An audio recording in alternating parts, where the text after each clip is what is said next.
One tail vs two tail test भन्छ हामीले test गर्ने भनेको यो हामीले चाहिँ अल्टरनेटिभ हाइपोथेसिसमा यो कुराहरू उल्लेख गर्नै पर्छ कुन टेल टेस्ट हो त भन्ने कुरो लेख्नै पर्ने हुन्छ अब त्यो कसरी थाहा पाउने भन्ने कुरो मैले पछि बताउँछु फेरि होइन जस्तै टु टेल टेस्टमा भनेको क्रिटिकल रिजन बोथ साइडमा भयो भने टु टेल टेस्ट भयो यहाँ अहिले धेरै नहेर्नु फर्स्ट फिगर जुन छ यहाँ यसको तल टु टेल टेस्ट भनेर लेखेको छु अब क्रिटिकल रिजन के छ बोथ साइडमा छ यसलाई चाहिँ 95% कन्फिडेन्स लिमिटमा हेरिरहेको छु है मैले यसमा तिनटै फिगरमा चाहिँ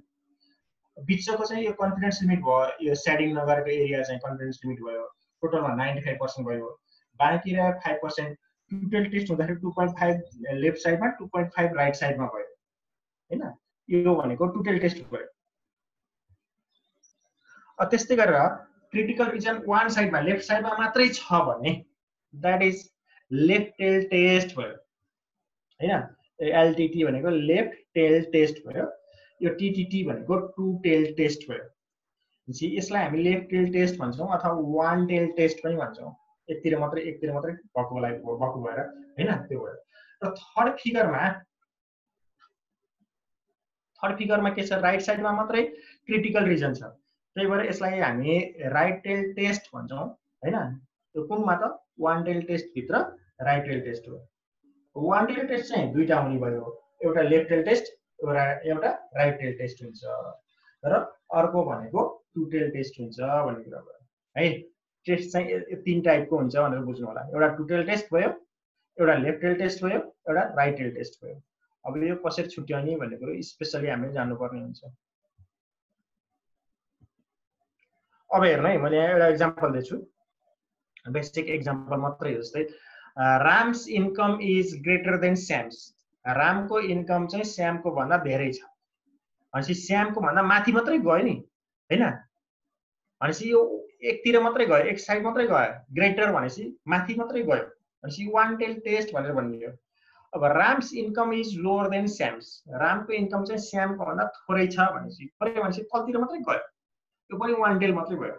अब थर्डमा चाहिँ Ram's income is differ than Shyam's भनेपछि रामको इन्कम चाहिँ श्यामको भन्दा फरक छ भन्ने कुरा फरक छ भनेपछि धेरै छ कि थोरै छ हैन यो त सियोर छैन नि त्यही भएर धेरैतिर पनि जान सक्यो थोरैतिर पनि जान सक्यो त्यही भएर यो चाहिँ के भयो टु टेल टेस्ट भयो भनेपछि अब वान टेल टु टेल थाहा पाउने तरिका लगभग यही नै हो मैले यहाँ नोटमा लेख्दैछु तलपट्टि चाहिँ इफ द टर्म्स लाइक क्वेसनमा हेर्नुहोस् है यहाँ के भन्दाखेरि एउटा पपुलेसन प्यारामिटरको कुरा आउँछ एउटा अनि स्याम्पल स्ट्याटिस्टिकको कुरा आउँछ त्यो बीचमा क्वेसनमा चाहिँ यसरी आयो भने if the terms like differ whether difference change unequal equal same unbiased etcetera are given in the question then the question is to tail test यसरी चाहिँ यस्ता कुराहरू आयो भने दुईटा बीचमा खासै there is difference between this one हैन अनि दे आर अनइक्वल हैन दे आर सेम अनबेस यस्ता कुराहरू आयो भने जेनरली हामीले यसलाई चाहिँ के भन्छौँ टु टेल टेस्ट भनेर भन्छौँ भन्छ अब फेरि यहाँ अर्को लेखेको छु if the question is silent for being one tail test or two tail test then the question is assume to be two tail test यदि क्वेसन चाहिँ वान टेल टेस्ट भनेर नि क्लियरली छैन टु टेल टेस्ट भनेर नि clearly छैन भने हामी त्यसलाई चाहिँ टु टेल टेस्ट भनेरै मान्छौँ भन्छ अब हामीले छुट्याउने भनेको स्पेसली यही नै हो वान टेल हो कि टु टेल हो भनेर फर्स्टमा हामीले छुट्याउनै पर्छ अल्टरनेटिभ हाइपोथेसिसमा जान्नै पर्छ त्यही कुराहरू चाहिँ यदि टु टेल र वान टेल कसरी थाहा पाउने भन्ने कुरामा चाहिँ ल्याङ्ग्वेजबाट थाहा पाउने अब त्यो भाषामा क्वेसनमा यदि माथिको ओडहरू आयो भने हामी त्यसलाई टु टेल भन्छौँ र यदि केही पनि छैन वान टेल र टु टेलको बारेमा क्वेसन साइलेन्ट छ भने त्यसलाई हामी टु टेल भन्छौँ र अब फेरि अर्को यहाँ मैले लेखेको छु if the direction of difference like at least at most increase decrease majority minority larger taller high low superior inferior improve more than less than हैन etc is included in the statement of hypothesis then we use one test यदि यी ओडहरू आयो भने क्वेसनमा हैन त्यो स्टेटमेन्टमा त्यो कुराहरू आयो नि यसलाई चाहिँ हामी वान टेल टेस्ट भनेर भन्छौँ अब यो भन्दा फरक हुन पनि सक्छ हैन कम्प्यारिजन गर्दा धेरै थोरै हैन तल माथि भन्ने शब्दहरू हैन भन्दा धेरै भन्दा थोरै अब यस्ता किसिमका शब्दहरू एउटा डाइरेक्सन दिएको शब्दहरू जो हुन्छ त्यो शब्दहरू त्यो क्वेसनमा छ भने क्वेसनमा आएको छ भने त्यसलाई चाहिँ हामी वान टेलतिर लान्छौँ हैन यदि त्यो दिएको छैन भने हामी त्यसलाई चाहिँ टु टेल भन्छौँ भन्छ र फेरि यहाँ अर्को तरिका नि छ how to identify the left tail test or right tail test अब वान टेल टेस्ट त थाहा पाइयो वान टेल टेस्टमा त यी वर्डहरू जेनरली आयो भने वान टेल टेस्ट भन्छौँ हैन अब त्यसपछि यो लेफ्ट टेल टेस्ट हो कि राइट टेल टेस्ट हो किनभने दुईटा वान टेलमा दुईटा छ लेफ्ट टेल र राइट टेल टेस्ट यो कसरी थाहा पाउने त भन्ने कुराहरू चाहिँ यहाँ भयो अब हेर्नुहोस् है फर सिंगल स्याम्पल साइज अब स्याम्पल साइज सिंगल स्याम्पल साइजको लागि चाहिँ यहाँ एक्जाम्पल लिन्छु if sample statistics is less than population parameter किनभने सिंगल स्याम्पल साइजमा पनि एउटा स्याम्पल साइज हुन्छ एउटा पपुलेसन साइज हुन्छ अब sample statistics is less than population parameter then it is left tail test हैन स्याम्पल स्ट्याटिस्टिक्स चाहिँ पपुलेसन प्यारामिटरमा थोरै आयो भने लेफ्ट टेल टेस्ट अब if sample statistics more than population parameter then it is right tail test sample statistics चाहिँ more than population parameter भने right tail test त्यहाँबाट अब डबल स्याम्पल साइज दिएको अवस्थामा चाहिँ if first sample statistics is less than second sample statistics then it is left tail test अब बुझ्नु पर्ने कुरा यहाँ पनि छ है अब first sample statistics is more than second sample statistics भयो भने यो चाहिँ राइट टेल टेस्ट त्यसै यी कुराहरुले लेफ्ट टेल हो कि राइट टेल हो भन्ने कुरालाई थाहा पाउनको लागि हामीले चारवटा दुईटा पोइन्ट्स भनौं स्पेशली यो थाहा पाउनु पर्यो अब प्रोसिडियर अफ हाइपोथेसिस टेस्टिङ भनेपछि अब हाइपोथेसिस हामी कसरी लेख्न सुरु गर्छौं त भन्ने कुरा हो फर्स्टमा अब के लेख्नु पर्छ भन्ने कुरा हो अब फर्स्ट स्टेप भनेको हाइपोथेसिस स्टेप 1 मा हाइपोथेसिस फर्मुलेसन भन्छौं अथवा हाइपोथेसिस सेटअप भन्छौं हाइपोथेसिस सेटअपमा हामीले एउटा नल हाइपोथेसिस सेट गर्छौं र अर्को चाहिँ अल्टरनेटिभ हाइपोथेसिस सेट गर्छौं हुन्छ है अब नल हाइपोथेसिसमा जेनरली मैले चाहिँ खाली अहिले चाहिँ सिंगल मिनमा सिंगल स्याम्पल साइजमा हेरेको छु यो सिंगल स्याम्पल साइजलाई हेरेको छु हैन त्यो हुँदाखेरि हामीले लेख्ने भनेको के हो त भन्दाखेरि there is no significant difference between the sample statistics and population parameter हैन अब त्यहाँ चाहिँ स्याम्पल स्ट्याटिस्टिक्स र पपुलेसन प्यारामिटर बीचमा केही पनि भिन्नता छैन भनेर एउटा लेख्छौं भनेपछि दुईटा स्याम्पल भएको केसमा दुईटा स्याम्पल साइज दिएको छ भने first sample statistic and first sample statistic and second sample statistic. There is no significant difference between the first sample statistics and second sample statistics भनेर चाहिँ लेख्छौं भनेपछि यदि एउटा मात्रै स्याम्पल साइज दिएको छ भने there is no significant difference between the sample statistics and population parameter भनेर लेख्छौं यदि दुईटा स्याम्पल साइज दिएको छ भने there is no significant difference between the first sample statistics and second sample statistics भनेर लेख्छौं हुन्छ अब फर्स्ट स्टेपमा हामीले नल हाइपोथेसिस लेख्ने भनेको यही ल्याङ्ग्वेज नै एउटा हो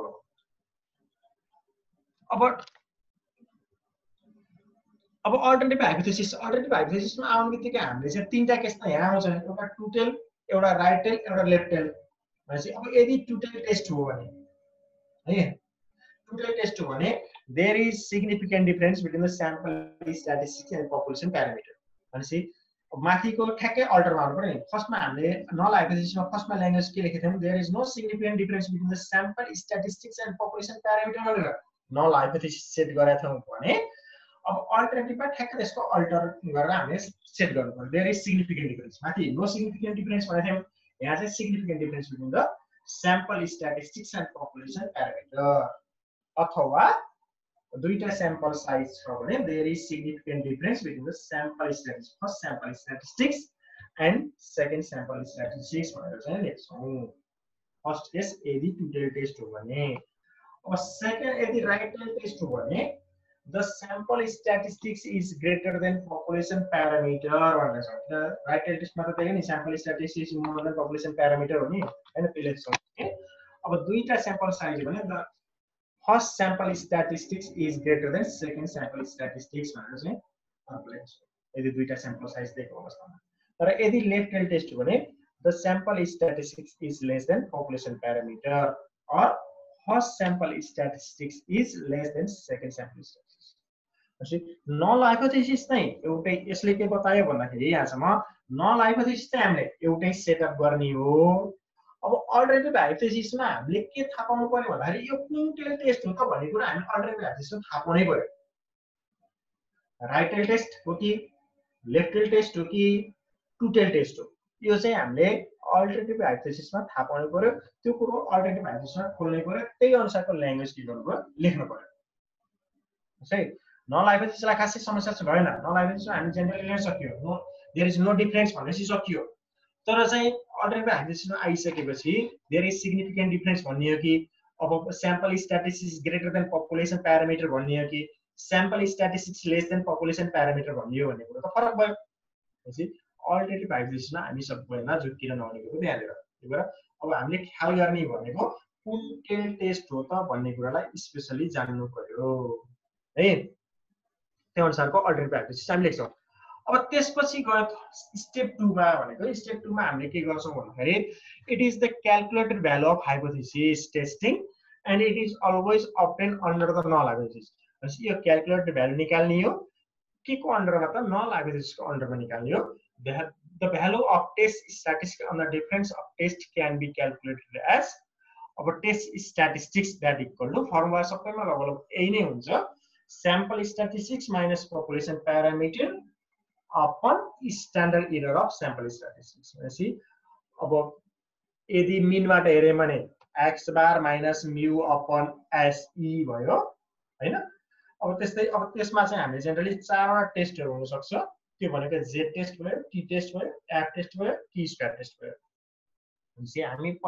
हाइपोथेसिसमा 4 वटा कुराहरु, Z test, T test, F test र टी स्क्वायर टेस्ट, 4 वटा टेस्ट चाहिँ हामी पढ्छौं। अब 4 वटाको लागि फर्मुला त यही हो हैन, बेसिक फर्मुला त यही हो सबैमा, sample statistics minus population parameter upon standard error. अब जेड टेस्टको स्ट्यान्डर्ड एरर निकाल्ने फर्मुला अब सिग्मा बाइ रुट एन भयो हैन। अब टी टेस्टको फरक भयो, एफ टेस्टको फरक भयो, टी स्क्वायरको फरक भयो। अब त्यही अनुसार फरक फर्मुला हामीले लगाउँछौं, फरक त्यति मात्रै हो, नत्र चाहिँ बेसिक फर्मुला भनेको यही भयो। भनेपछि सेकेन्ड स्टेपमा गर्ने भनेको हामीले क्याल्कुलेटेड भ्यालु निकाल्ने हो, फर्मुला लगाएर क्याल्कुलेटेड भ्यालु निकाल्ने भनेको सेकेन्ड स्टेपमा भयो। अब थर्ड स्टेपमा गएर के गर्छौं भन्दाखेरि हजुर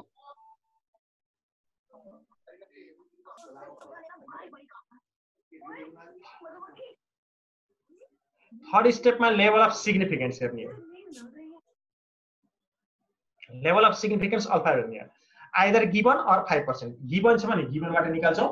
हैन भने जेनरली हामीले 5% मान्छौं। At most commonly use level of significance. अब यो कसरी कहाँबाट हेर्ने त भन्ने कुरा छ, जुन अस्ति हामीले हेरेको थियौं बुकमा उसको जेड हेर्ने नि, अब त्यो भन्दा माथिपट्टि दिएछ पेज नम्बर 390 मा।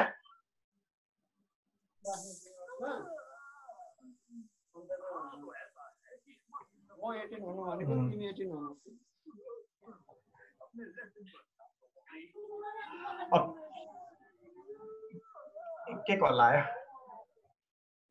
माथिपट्टि shortcut key for critical values of Z भनेर दिएछ।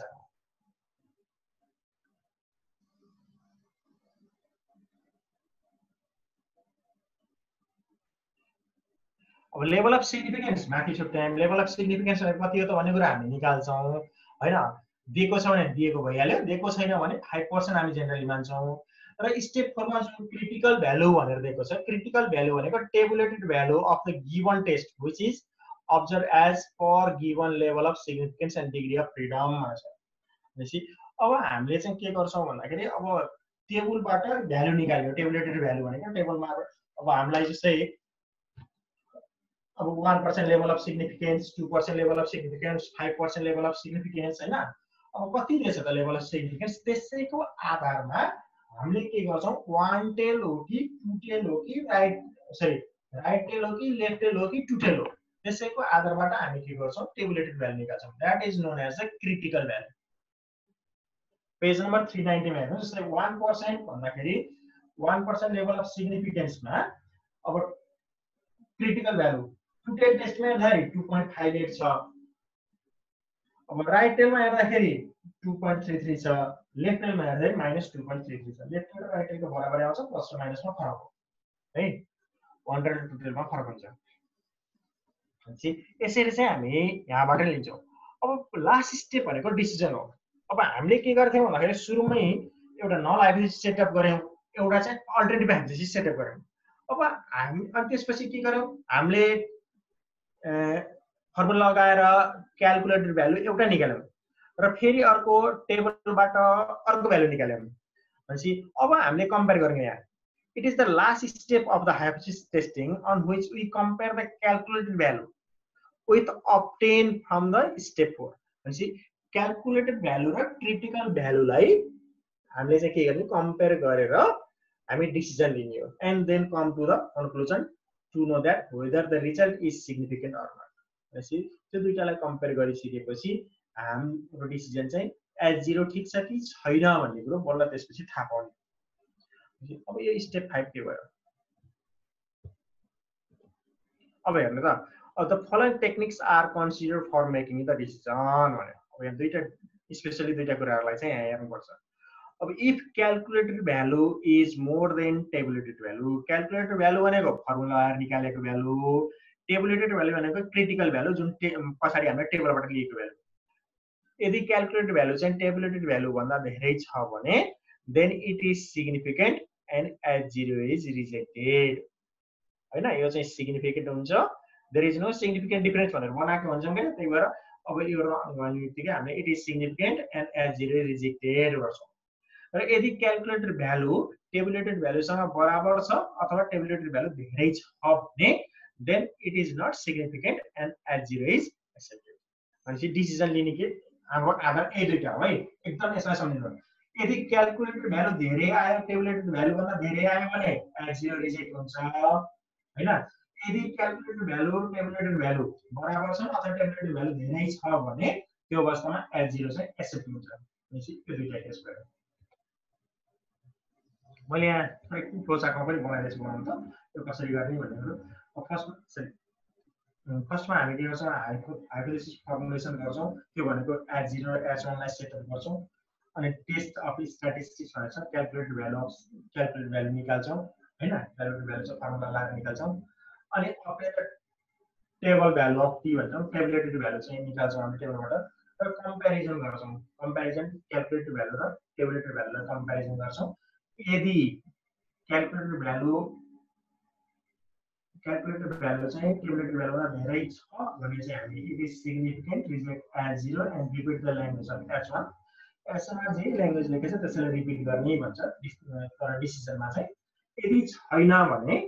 नट सिग्निफिकेन्ट भयो, accept H0 and repeat the language of H0 मा उसलाई चाहिँ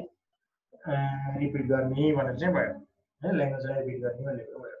भनेपछि अब प्रोसिड्युरमा हामीले हेर्दाखेरि 5 वटा स्टेपलाई चाहिँ हामीले छोड्नु भयो हैन। फर्स्ट स्टेप भनेको नल हाइपोथेसिस सेटअप गर्ने र अल्टरनेटिभ हाइपोथेसिस सेटअप गर्ने, अनि सेकेन्ड स्टेप भनेको टेस्ट स्ट्याटिस्टिक्स, थर्ड भनेको लेभल अफ सिग्निफिकेन्स, फोर्थमा गएर क्रिटिकल भ्यालु र फिफ्थमा गएर डिसिजन। यी कुराहरू भयो। अब हामी चाहिँ थोरै फर्मुलातिर जाम है। सर आजलाई यति गर्ने हो कि सर? आज formula population standard deviation is given छ भने गर्छौं र स्याम्पल आर इन्डिपेन्डेन्ट भयो भने यो चारवटा एजम्पसन, यो जेड टेस्टको चाहिँ चारवटा एजम्पसन हो। तपाईहरुलाई यो पछि एक्जामको बेला काम लाग्ने कुरा हो। यो जेड टेस्ट हो कि एफ टेस्ट हो कि टी टेस्ट हो कि भनेर थाहा पाउनको लागि स्पेशली अझै जेड टेस्ट र टी टेस्टमा कन्फ्युजन हुन्छ। यो कुन टेस्ट हो भनेर थाहा पाउने भनेको जेड टेस्टको लागि एजम्पसन यति नै हो, स्याम्पल साइज लार्ज हुनु पर्यो, त्यो लार्ज भनेको मोर देन 30 हुनु पर्यो। A population from which the samples are drawn normally distributed, भनेपछि स्याम्पल्स चाहिँ नर्मली डिस्ट्रिब्युट भएको हुनु पर्यो। अनि अर्को चाहिँ पपुलेसन स्ट्यान्डर्ड डेभिएसन गिभन हुनु पर्यो र स्याम्पल्स आर इन्डिपेन्डेन्ट। यो चारवटा भयो भने हामी यो चाहिँ जेड टेस्ट हो है भनेर थाहा पाउँछौँ।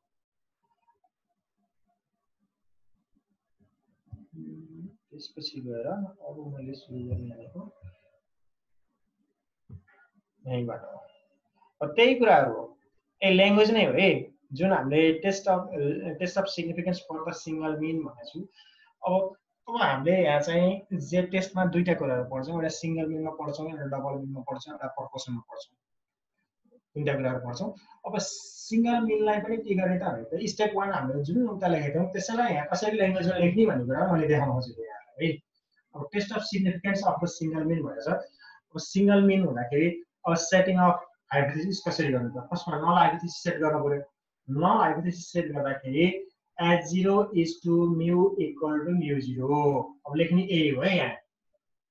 हुन्छ है h0 is to mu equal to mu 0 that is there is no significant difference between the sample mean and population parameter population mean भनेर यसो लेख्छौं हैन भनेपछि अब ल्याङ्ग्वेज लेख्ने कसरी लेख्ने भनेको यही नै हो स्टेप ठ्याक्कै यही लेख्दा नि फरक पर्दैन अथवा अनि अल्टरनेटिभ हाइपोथेसिसमा हामी के गर्छौं set up any one of the following hypotheses according to the nature of problem of hypothesis भनेपछि अब यहाँ के गर्छ भन्दाखेरि फर्स्ट को टोटल टेस्ट को लागि भयो हैन अब there is no significant difference between अब लेख्दाखेरि फर्स्टमा ए लेख्नु पर्यो h0 is to mu is not equal to mu 0 भनेपछि यो भनेपछि के भयो भन्दाखेरि यो टोटल टेस्ट भयो टोटल टेस्टमा पछाडी लास्टमा त्यो पनि लेखेको छु मैले हैन यो कुन टेस्ट हो भनेर हामीले स्पेसिफाइड गर्नै पर्छ त्यही अनुसारको ल्याङ्ग्वेज यहाँ पनि हुनु पर्यो यहाँ चाहिँ त्यही भएर h0 is to mu is not equal to mu 0 यो भन्नेबित्तिकै यो टोटल टेस्ट हो भनेको चाहिँ थाहा भइहाल्छ भनेर तर अब लेख्न पनि पर्छ there is no significant difference between the sample mean and population mean भयो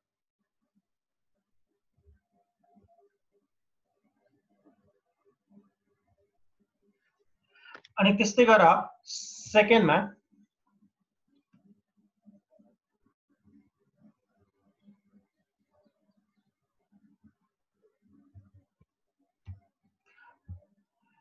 सेकेन्डमा h1 is to mu is less than mu 0 भनेपछि अब the population mean is less than the sample mean भनेपछि that is known as a latent test भयो थर्डमा भनेको mu is greater than mu 0 population mean is more than the sample mean that is latent test भनेपछि यसरी चाहिँ हामी तीनटा टेस्टलाई चाहिँ यसरी लेख्छौं भन्ने कुरा भयो अब यसपछि आयो सेकेन्ड स्टेप अब यहाँ मैले यहाँ अगाडि के गर्दै फर्मुलालाई राख्ने भन्ने मात्र थियो भनेपछि मैले लेभल अफ सिग्निफिकेन्स त्यही नै गरे choose the appropriate level of significance in the advance त्यो क्वेशनमा दिएको लेभल अफ सिग्निफिकेन्स के छ त्यहीले लेख्ने हो त्यही ल्याङ्ग्वेज लेख्ने the most commonly used level of significance is alpha equal to 5% unless otherwise state भनेपछि अब दिएको छैन भने 5% भयो नि हजुर टाउको standard error of sample mean भइहाल्यो त्यो भनेको सिग्मा बाइ रुट n भयो x भनेको स्याम्पल मिन भयो mu भनेको पपुलेसन मिन भयो यो सिग्मा भनेको एचटीएफ पपुलेसन भयो n भनेको स्याम्पल साइज भयो त्यसपछि यही फर्मुला लगाएर हामी के गर्छौं क्याल्कुलेटेड भ्यालु निकाल्छौं र त्यसपछि क्रिटिकल भ्यालु निकाल्छौं क्रिटिकल भ्यालु भनेको टेबुलेटेड भ्यालु निकाल्छौं टेबुलेटेड भ्यालु कति % को हो त त्यही नै कुरा हो हैन critical value the critical or tabulated value of a test statistic z as the pre-specified level of significance obtained from the area under the normal table and table बाट हामीले निकाल्ने भ्यालुलाई हामी क्रिटिकल भ्यालु भन्छौं र लास्टमा हाम्रो डिसिजनको कुरा हो अब डिसिजनमा त्यही अघि जुन मैले भनेको थिएँ दुईटा स्टेप्स त्यही कुरालाई यहाँ ल्याउँदै रहेको छु if calculated value of z is less or equal to tabulated value then h0 is accepted हैन त्यही कुराहरुलाई यहाँ आयो which means there is no significant difference between the sample mean and population mean भनेपछि h0 एक्सेप्ट भयो भने sample mean र population बीचको फरक छैन भनेर हामी त्यही ल्याङ्ग्वेज लेख्छौं भने यदि calculated value is greater than tabulated value भयो भने h1 is accepted which means there is significant difference between the sample mean and population mean भन्ने कुरा आयो त्यसो भने आजलाई यति गरौँ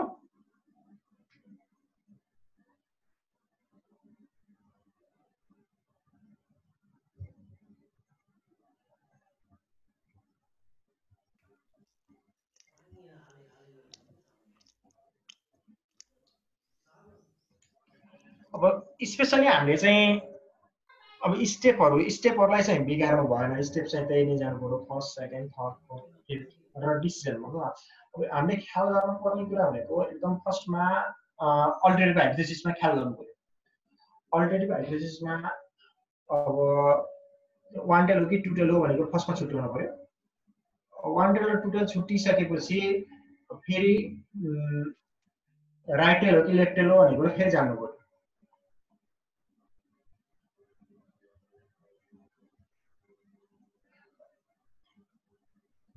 त्यो थाहा पाइसकेपछि अब लास्टमा भनेको हाम्रो डिसिजनमा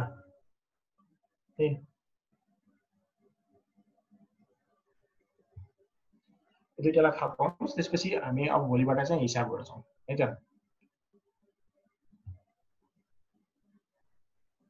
हुन्छ सर हुन्छ। आजलाई यति गरौँ। Okay by. सर त्यो कोड दिनु न कति हो हजुर गुगल कोड के क्लासको भनेर म खुल्नै पर्छ।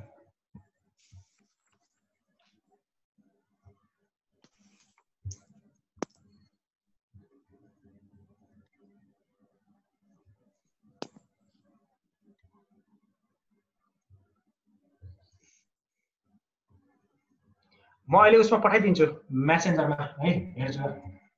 ल सर अनि स्लाइड चाहिँ त्यसैमा राखिदिँदा हुन्छ। हुन्छ म त्यसै राखिदिन्छु। व्हाट्सएपमा पनि पठाइदिनु है कसैले कोड उता राख्दैछु। हुन्छ।